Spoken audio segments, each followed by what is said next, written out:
नमस्कार, आप देख रहे हैं F9 न्यूज। तो चलिए रुक करते हैं आज की प्रमुख और बड़ी खबर पर। पहली बार 8 सितंबर 1996 को हाजीपुर बिहार में मुख्यालय के साथ स्थापित पूर्व मध्य रेलवे 1 अक्टूबर 2002 को पूर्वी और उत्तर पूर्वी रेलवे जोन से क्षेत्रों को अलग करके चालू हुआ, जिसमें वर्तमान में डिवीजन शामिल हैं। पूर्व रेलवे के धनबाद, दानापुर, मुगलसराय और पूर्वोत्तर रेलवे के सोनपुर और समस्तीपुर इसके अस्तित्व के पिछले 13 वर्ष चुनौतियों से भरे रहे हैं और कार्यबल और बुनियादी ढांचे की बाधाओं के बावजूद हर बाधा को समर्पित तरीके से निपटाया गया।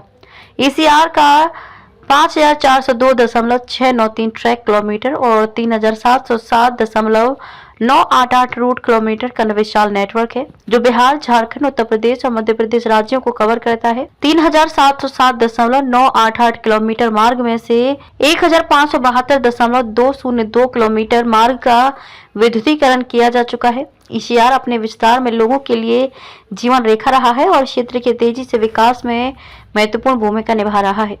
क्षेत्र में तीव्र विकास दर लाने और लोगों में समृद्धि लाने के लिए बुनियादी ढांचे का विकास प्रमुख जोर दिया गया है। नई लाइनों के निर्माण, दोहरीकरण, गेज परिवर्तन, पुलों, रोड ओवरब्रिजों के निर्माण, नई कार्यशाला परियोजनाओं के क्षेत्र में। इसके अलावा सुरक्षा, स्वच्छता, खान पान, यात्री सुविधाओं में गुणात्मक और प्रत्यक्ष सुधार काफी हद तक हासिल किया गया है। ECR इस मायने में अद्वितीय है कि झारखंड राज्य के धनबाद डिवीजन और बिहार के घनी आबादी वाले क्षेत्र में भारी कोयला लोडिंग को देखते हुए माल लोडिंग और यात्री यातायात दोनों बहुत महत्वपूर्ण है।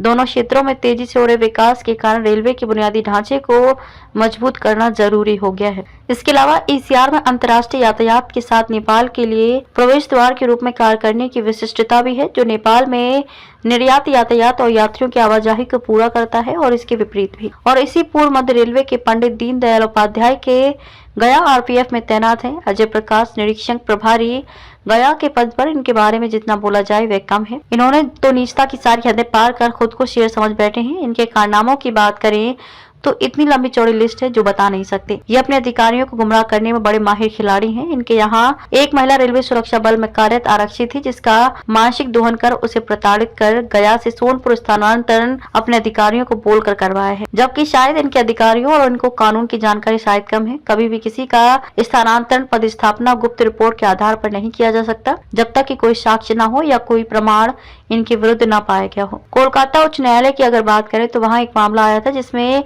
एक सहायक उप निरीक्षक को इसी तरह गुप्त रिपोर्ट के आधार पर हावड़ा से चितरंजन स्थानांतरण पदस्थापना किया गया था। मामला था Tarkeshwar versus Union of India ने भुक्त भोगी तारकेश्वर गिरी को न्याय देते हुए वापस चितरंजन से हावड़ा स्थानांतरण कोर्ट के आदेश पर विभाग ने किया था, जबकि उस पर हावड़ा स्टेशन पर अवैध वसूली के आरोपों के चलते स्थानांतरण किया गया था। पर गया में तो उक्त महिला आरक्षी के विरुद्ध कोई मामला भी ऐसा नहीं था। वह तो CCTV और मेरी सहेली नामक अपनी ड्यूटी करती थी, कभी कभी ट्रेन स्काउटिंग भी करती थी, अपने काम के प्रति ईमानदार भी थी। इसी दौरान गया RPF में तैनात निरीक्षक अजय प्रकाश ने उस पर अपनी गंदी निगाहें से देखते हुए परेशान करने की नियत से उक्त महिला आरक्षी को तंग करने और उसके बाद न मानने पर परेशान किया जाने लगा। अंत में उक्त महिला आरक्षी ने अपनी नौकरी से त्याग पत्र भी लिखकर विभाग को दे दिया था। लगभग 6 महीने तक वे महिला आरक्षी मानसिक तनाव न झेल सकने के लिए नौकरी छोड़कर घर पर ही थी। सबसे मजे की बात तो ये अभी RPF के कुछ सूत्रों से सुनाई दे रही है कि F9 न्यूज के हेड असीम कुमार सामंतों की गलत तरीके से मोबाइल की CDR भी अजय प्रकाश ने निकाली है, जो कि अपने आप में निजता का हनन का मामला बनता है। उक्त CDR में देखा गया है कि कितने RPF के लोग मेरे से बातचीत करते हैं और फिर उसी RPF के लोगों को अपने अधिकारियों को बोलकर परेशान करवाया जा रहा है। अगर F9 न्यूज की CDR निकली है तो उस CDR में अजय प्रकाश के भी सरकारी और निजी मोबाइल नंबर मिलेंगे, जो बात करने के प्रमाण खुद के भी मिल जाएंगे।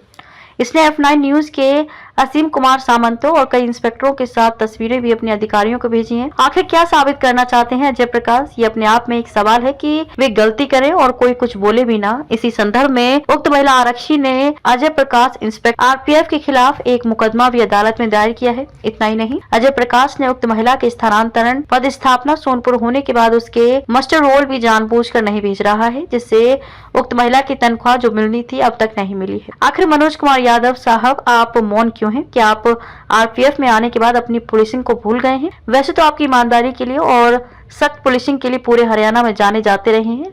आखिर कब न्याय देंगे उक्त महिला RPF के आरक्षी को और कब दंडित करेंगे अजय प्रकाश जैसे निरीक्षक को, ये एक बड़ा सवाल है। दर्शकों को बता दें कि F9 न्यूज ना कभी डरा है और ना डरेगा। इस तरह भ्रष्टाचारियों के खिलाफ लड़ेगा और जब तक दोषियों को सजा नहीं मिलती और भुक्तभोगियों को न्याय, तब तक अपनी आवाज बुलंद करता रहेगा। हाजीपुर से F9 न्यूज हेड असीम कुमार सामंतों की रिपोर्ट। खबरों में अब तक के लिए बस इतना ही। फिर होगी आपसे मुलाकात ऐसी किसी बड़ी और खास खबर के साथ। तब तक के लिए नमस्कार और देखते रहिए F9 न्यूज। खबरें जो आपको जोड़ती है सीधा हमसे, खबरों की वही तस्वीर, बिना बदले बिना डरे, सच का जज्बा लिए सच दिखाते हैं हम, क्योंकि F9 न्यूज है हम।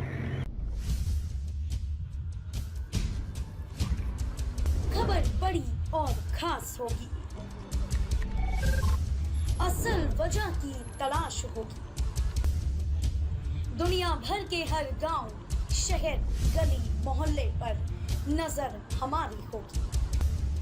खुलेंगी पर्दें, जहन में उठे हर सवाल की बात होगी, हर वो जवाब जो है आपके लिए जरूरी, जिम्मेदारी हमारी होगी।